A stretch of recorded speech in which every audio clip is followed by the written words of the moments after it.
Hello दोस्तों। आज हम लोग एक न्यूमेरिकल के बारे में चर्चा करेंगे। विलयन पार्ट से है आपका।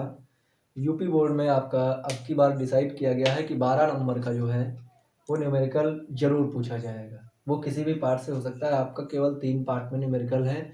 एक विलयन, विद्युत रसायन और रासायनिक बलगत की 3 पार्ट हैं।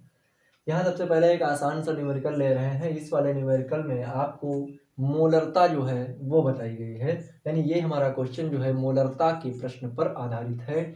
आपको सबसे पहले मोलरता वाले प्रश्नों के लिए मोलरता का फार्मूला याद होना चाहिए। फार्मूले से भी पहले हम आपको ये बता दें कि मोलरता जो है वो है क्या। किसी भी विलयन की मोलरता जो है वो एक सांद्रता नापने का प्रकार है। जैसे कि मान लो आपको विलयन किसी भी चीज़ को नापने के लिए एक निश्चित मात्रक की ज़रूरत पड़ती है। जैसे हम कहें कि ये मार्कर आपका 50 ग्राम का है, मतलब ये मार्कर में द्रव्य कितना भरा हुआ है, यानी कितना मास है इसका 50 ग्राम। हम कहें यहाँ पर 1 लीटर दूध रखा हुआ है तो दूध को लीटर में नाप रहे हैं। हर एक चीज़ को नापने के लिए अलग अलग मात्रक हैं। उसी प्रकार से किसी भी विलयन है उसकी सांद्रता नापने के लिए अलग अलग मात्रक हैं। उसी क्रम में एक आता है आपका मोलरता। मोलरता का फॉर्मूला क्या होता है सबसे पहले ये जानिए। उससे भी पहले परिभाषा जानिए। मोलरता जो होती है वो किसी भी विलयन में, या ऐसे कह सकते हैं कि 1 लीटर विलयन में उपस्थित विलेय की ग्राम मोलों की संख्या जो है उस विलयन की मोलरता कहलाती है। कितने लीटर में, अगर हम कहें यहाँ पर मोलरता बराबर क्या होगा, मोलरता जो होती है 1 लीटर विलयन में उपस्थित विलेय के ग्राम मोल, अच्छा ऊपर लिख दें मोल किसकी, विलेय के, यहाँ पर विलेय के, और बटे में आयतन किसका, विलयन का, वो भी किसमें, लीटर में। अगर इसको हम 1 कर दें तब देखिए ये और ये बराबर हो जाएगा, मतलब 1 लीटर विलयन में उपस्थित विलेय के मोल मोलरता के बराबर होते हैं। मोल निकालने का फार्मूला आप लोग जानते हैं। मोल बराबर होता है मात्रा और बटे में अनुभार। तो मात्रा को छोटा वाला W और अनुभार को M लिख सकते हैं, स्मॉल कैपिटल। अब देखिए मोलरता जो होगी ये किसके बराबर होगी, आप लिखिए छोटा वाला W यहाँ पर बटे अनुभार और बटे में V, मतलब लीटर में आयतन। सॉल्व कर लीजिए, W अपान आपका अनुभार आ जाएगा और यहाँ पर गुणे में V यानी आयतन, वो भी किसमें, लीटर में। यानी मोलरता का फार्मूला आपका क्या रहा, मोलरता का फार्मूला आपका ये रहा। परिभाषा आपको बतानी है तो मोलरता की 1 लीटर विलयन में उपस्थित, जब आप 1 लीटर इसको कर देंगे तो ये चीज गायब हो जाएगी, तो ये इसके बराबर, मतलब जब ये 1 है तब ये वाली इसके बराबर। तो हम कह दें जब आयतन 1 लीटर है तो विलेय के मोल ही मोलरता कहलाते हैं। तो हम कह सकते हैं 1 लीटर विलयन में उपस्थित विलेय के मोल को उस विलयन की मोलरता कहते हैं, ये चीज।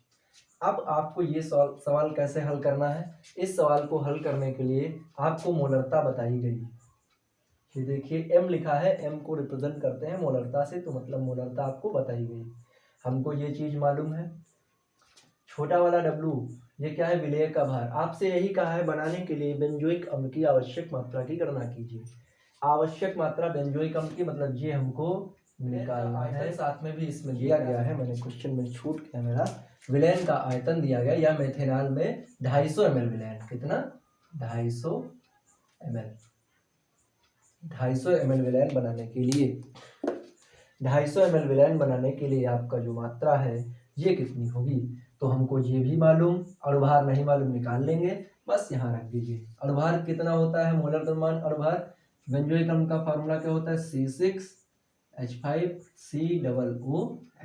ये आपका बेंजोइक अम्ल, लिखिए 6 कार्बन हो गए, मतलब 12, 12 गुणे 6 तो ये 72 हो जाएगा, प्लस में 5 ये 5 हो जाएगा, और प्लस में फिर से एक 12 12 हो जाएगा, प्लस में 2 O, 1 का 16 तो 2 का 32, और प्लस में 1 हाइड्रोजन।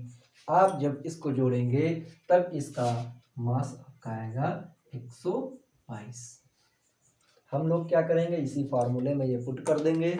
ये कौन सा, मोलरता हमारी दी गई है 0.15 बराबर, छोटा वाला W नहीं पता है, अनुभार हमने निकाला है 122, और गुणे में आयतन हमने क्या निकाला, V बराबर 250 ml, लिखा हुआ है 250 ml, लेकिन हमको यहाँ ml में नहीं लिखना है, लीटर में लिखना है। हम ml बनाएंगे, ml को लीटर ले जाएंगे तो 1000 से भाग हो जाएगी, 3 दर्जे दशमलव इधर आ जाएगा, 250 लीटर। तो यहाँ रख दीजिए 0.25 लीटर हो जाएगा। लीटर लिखने की कोई ज़रूरत नहीं।